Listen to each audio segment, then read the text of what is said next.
Bonjour à tous et bienvenue sur CryptoShot, la chaîne YouTube dédiée à l'univers des cryptos. Et avant de commencer, comme c'est la première vidéo, une petite présentation. Donc moi c'est CryptoShot, je suis l'univers des cryptos depuis environ décembre 2016 et pendant ces 3 dernières années, j'ai pu suivre de très près et parfois d'un petit peu plus loin l'évolution de cet univers et de l'écosystème de la blockchain. Et je me suis dit pourquoi pas du coup tout simplement créer mon contenu dédié. Donc ceux qui suivent un petit peu les Podcast FR ont peut-être reconnu ma voix parce que j'avais une chaîne YouTube l'année dernière, il y avait quelques milliers de vues et à environ 250 abonnés, mais j'ai arrêté le projet pour des raisons très personnelles. J'étais en plein divorce et voilà, pas vraiment motivé, mais aujourd'hui tout va mieux et ce projet me tient vraiment à cœur. Donc avant de commencer, qu'est-ce que vous pourrez retrouver sur cette chaîne? Donc mon idée c'était dans un premier temps de vous faire tout simplement des petits podcasts de news, prendre quelques news, essayez pas forcément de vous prendre les mêmes news que vous allez retrouver sur Crypto Actu, de vous faire du contenu un petit peu différent et voilà, tous les 3-4 jours de vous faire un petit peu vidéo une petite vidéo où on parle sur un ton très léger de toutes ces news. Dans le deuxième temps, je voulais vous faire des reviews de livres. Alors il y a des livres de finance, des livres de crypto, des livres de trading. Il y a vraiment pas mal de livres qui sont vraiment très intéressants à lire. Et voilà, je voulais vous faire quelques petites fiches de lecture et vous les partager. Et dans un troisième temps, vous présenter quelques plateformes qui sont déjà fonctionnelles et qui utilisent la blockchain. Tout simplement faire un petit peu le détective et de vous présenter ceux qui existent déjà, qui ont déjà des utilisateurs et qui sont sympas à utiliser.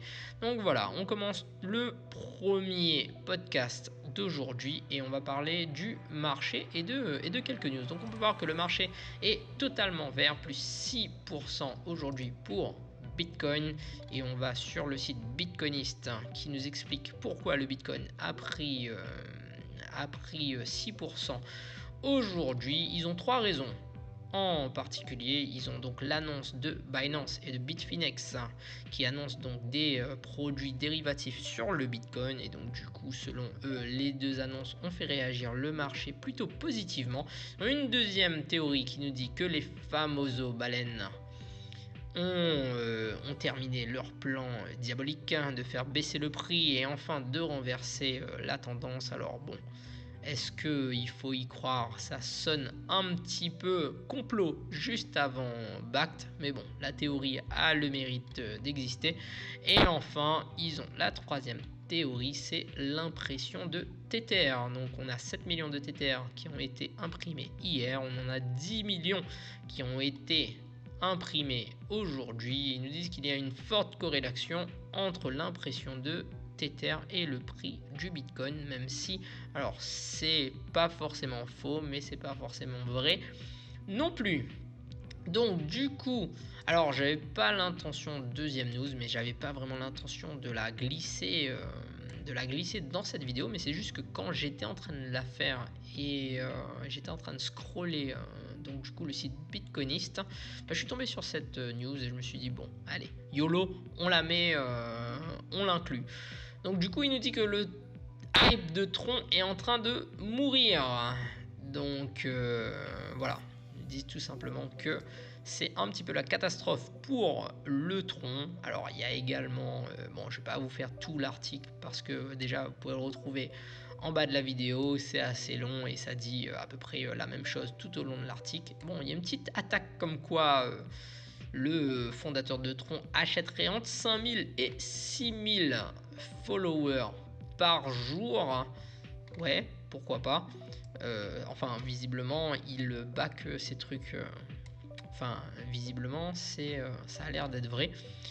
Et voilà, mais bon, en fait, pourquoi je voulais partager cette news? Parce qu'en fait, il y a souvent des projets comme ça qui font beaucoup de bruit sur les réseaux sociaux. Alors je pense à l'époque, mais c'est vraiment à l'époque, il y avait Digibyte qui avait une grosse communauté. Je me rappelle que sur Twitter, c'était vraiment souvent dans les discussions, on retrouvait Digibyte et bon, c'est doucement ça s'est effondré. On avait également le XVG, bien que Verge, ça a fait une très grosse montée hein, à un moment. Mais voilà, on avait vraiment XVG qui est monté très très haut et après qui est redescendu très très bas. Et donc voilà, il y a des coins qui ont vraiment des grosses communautés à un moment T. Et ça s'effondre et ça s'effrite tout doucement. Bon, après là pour TRX, je vais pas mentir, moi j'y connais strictement rien à TRX, je me suis jamais intéressé à enfin de loin, si je sais à peu près ce qu'ils font, mais je vais vous dire, il y avait bon, je n'en parle pas parce que je préfère ne pas en parler parce que j'ai pas voilà, j'ai pas d'intérêt en tout cas à en parler. On va dire que je suis neutre et que je regarde TRX de loin. Voilà. Donc, troisième petite chose que je voulais vous partager, alors c'était une infographie que je trouvais assez sympa et qui nous disait qui utilise le Bitcoin. Donc vous pourrez cocher vos cases vous-même. Alors l'utilisateur moyen du Bitcoin, 39%, il est entre 25 et 34 ans. Boum, c'est bon pour moi. 90% s'identifient en tant que mâle et 10% en tant que non-binaire. Non, monsieur, je ne suis pas un homme. Enfin, je sais pas, non, je suppose que non, c'est 90% de mâles et 10% de femelles, à moins qu'il y a quelques autres genres qui sont apparus, mais que je ne suis pas au courant. On a une autre stat, mais qui veut finalement pas dire grand chose, parce qu'il nous dit que non religieux à 63%, mais après il nous dit en petit, donc 61% des utilisateurs de Bitcoin ne se considèrent pas activement religieux. Mais ça ne veut pas dire qu'ils ne se considèrent pas religieux, c'est juste activement religieux, donc ça ne veut pas dire non plus qu'ils sont athées. En fait, la stat aurait eu un petit peu plus de signification s'il y avait écrit carrément 61% disent qu'ils sont athées tout simplement. Donc voilà, pour moi ça veut pas forcément dire grand chose cette stat. 56% des utilisateurs du Bitcoin sont mariés. Alors ça aurait pu marcher pour moi il y a 2 ans, mais ça ne marche plus aujourd'hui. 37% se considèrent comme libertariens et anarcho-capitalistes. Alors, je trouve que c'est assez intéressant cette polarité que l'on trouve dans le Bitcoin parce que tu as beaucoup de gens qui sont là pour... alors, moi-même, hein, quand j'ai découvert le Bitcoin, j'ai trouvé ça fantastique, certaines de ses propriétés. Et c'est pour ça que je me suis intéressé plus profondément au Bitcoin à cette époque. Mais voilà, tu as vraiment des gens très convaincus, mais il y a une polarité assez large dans les utilisateurs du Bitcoin. Tu as des gens qui sont là pour le projet, et après, il faut pas se mentir, tu as quand même beaucoup de gens qui sont là pour essayer de gratter un petit truc. Donc, tu as 53% des utilisateurs qui viennent du continent américain, nord ou sud. On sait que les pays d'Amérique latine sont plutôt friands de Bitcoin. Venezuela, Argentine ayant des gros problèmes économiques, et du coup le Bitcoin apporte vraiment quelques solutions dans ces pays-là. Alors ça aurait été intéressant de voir combien il y aurait de pourcentage en Afrique, combien il y a de pourcentage en Europe et en Asie, mais ils ne nous donnent pas l'infographie ne nous donne pas l'information. On a une autre stat donc du coup qui nous dit que 23% des utilisateurs du Bitcoin ont entre 50 et 100 000 dollars de revenus par an. Bon, vous cocherez si vous êtes dans cette catégorie. On a 43% qui ont un emploi, donc ça nous laisse 57% de RSAistes. Alors non, je sais pas vraiment si ça se trouve, il y en a d'autres qui ont... Non, je pense que c'est ça en fait. Mais ça nous laisse quand même 57% qui n'ont pas d'emploi, si c'est ce que ça veut dire. Ou alors je sais pas si ils prennent en compte les auto-entrepreneurs. Enfin, c'est un petit peu compliqué, hein. Ils donnent pas vraiment la stat Enfin, il n'y a pas vraiment d'indication sur la stat qu'il donne. Et enfin, on a une dernière stat, 70% qui sont généreux, 77% qui sont généreux. Alors là, j'ai une théorie, c'est tout simplement parce que je pense qu'il y a beaucoup de gens qui ont investi dans le Bitcoin il y a très longtemps. Ils ont fait tout simplement des bénéfices et c'est plus facile de donner de l'argent que tu as déjà fait pas mal de profit. Alors je vois pas ça... alors c'est peut-être un petit peu salaud de dire ça, mais je pense que c'est une cause à effet logique. S'il y a des gens qui ont fait beaucoup de profit, ben voilà, ils en profitent pour faire du bien autour d'eux. Généralement, ben, quand on a des sous, on essaie de le partager. Donc, un autre article que j'ai trouvé assez sympa. Donc, à la base, c'est un article anglais. Modeling Bitcoin Value with Scarcity. Alors j'ai un anglais fantastique, je sais.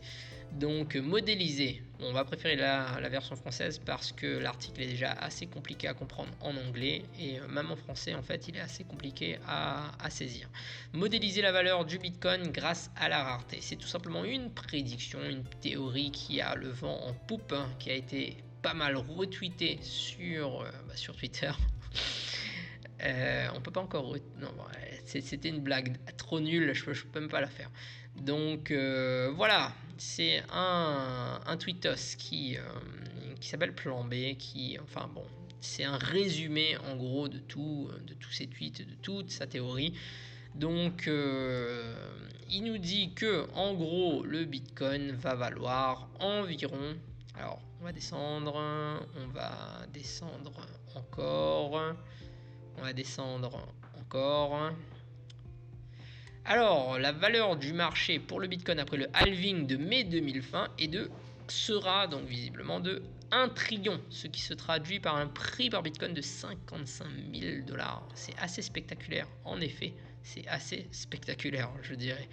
Mais voilà, c'est la prédiction. Pour lire l'article entier, je mets le lien juste sous la vidéo. C'est un article assez optimiste sur le Bitcoin et je mets le lien d'un second article parce que voilà, c'est toujours bien de confronter les points de vue et il y a un second article donc du coup qui oppose tout simplement un petit peu tout ce qui se dit dans le premier article et qui essaie, alors pas forcément de le démonter mais de le confronter.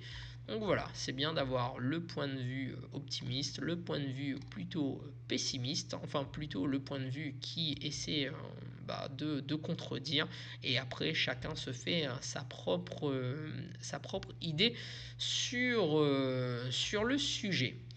Donc il y a un troisième truc que je voulais, alors on n'est pas à un troisième truc parce qu'on est visiblement au sixième truc, mais j'ai perdu un petit peu le fil pour cette première vidéo, vous me pardonnerez. C'est la dominance du Bitcoin qui aujourd'hui explose un nouveau palier. Donc on est à retour à 70%. On n'avait pas vu 70% depuis quand? Depuis mars 2017. Donc ça remonte à loin. D'ailleurs, en regardant ce graphe, je me souviens de cette fameuse période de janvier. Alors c'est pas vraiment janvier 2018, il y avait un moment où la dominance de l'ETH était à 31%. Donc voilà, c'était en juin 2017 et on parlait del famoso flippening qui est jamais arrivé. On est d'accord, hein, le flippening est jamais arrivé, mais il y en avait qui croyaient dur comme fer que l'Ethereum allait prendre en main, enfin allait prendre la tête sur le marché des cryptos. Et bon, on peut voir que finalement ça n'est jamais arrivé. Et ce qui est assez effrayant pour les alts, c'est que cette charte du dominance a débuté ici, une sorte d'uptrend. Et alors c'est là, on est là, donc en janvier 2018, ça a débuté l'uptrend et depuis, il n'y a pas eu vraiment de ralentissement, hein, et on peut voir que l'uptrend tout simplement continue et que de plus en plus Bitcoin assoit sa domination. Donc ça va être intéressant de voir. D'ailleurs, Bitcoin a perdu un petit peu sa domination, c'est vraiment sur cette petite période de temps. Est-ce que c'était tout simplement une anomalie du marché et Bitcoin a repris ses parts? Franchement, c'est le futur j'ai hâte de voir les futurs, enfin les charts quand on sera en 2020-2021 pour voir vraiment si on va retrouver justement des périodes où on a un Bitcoin qui repasse à 30% de la capitalisation totale. Voilà, ce sera vraiment très très intéressant à suivre. Et enfin, en dernier, alors je vous avais dit que je vous bombarde de trucs sur un ton léger, mais franchement le dernier, le ton est loin d'être léger. Mais je trouvais la news, alors pas intéressante et terrifiante, parce que c'est digne d'un film. Donc on a un mastermind, Christos Scammer, qui a été torturé et tué par ses propres complices quand il a essayé de les voler leur partie du butin, tout simplement. Donc on a le pauvre décédé Abdul Shakur qui donc du coup ils ont fait un crypto scam. Donc ça, bon, il y en a une tonne. Et lorsque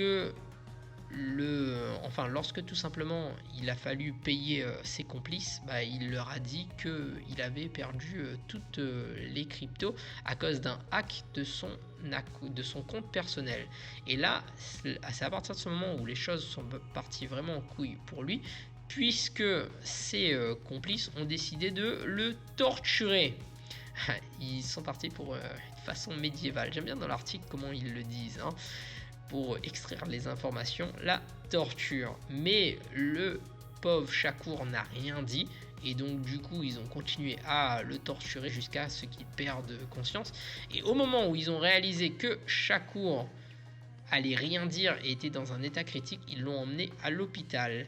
Et c'est là où c'est incroyable, parce que finalement ils voulaient pas le tuer, parce que s'ils le tuent, du coup ils n'ont pas les mots de passe.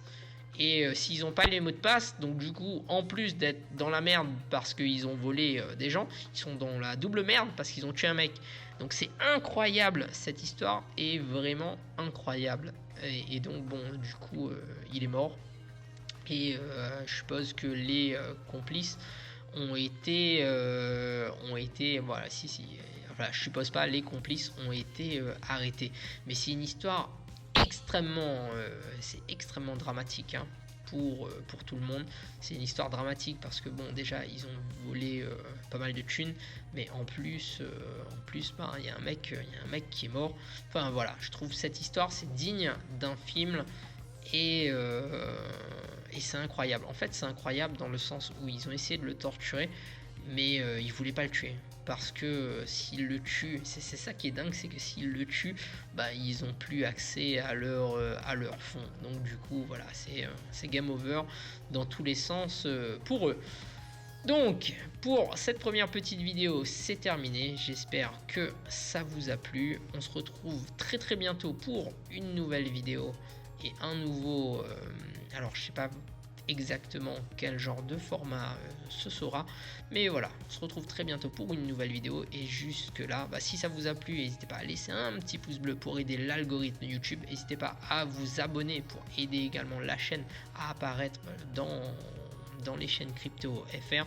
Et je vous dis merci et à très bientôt.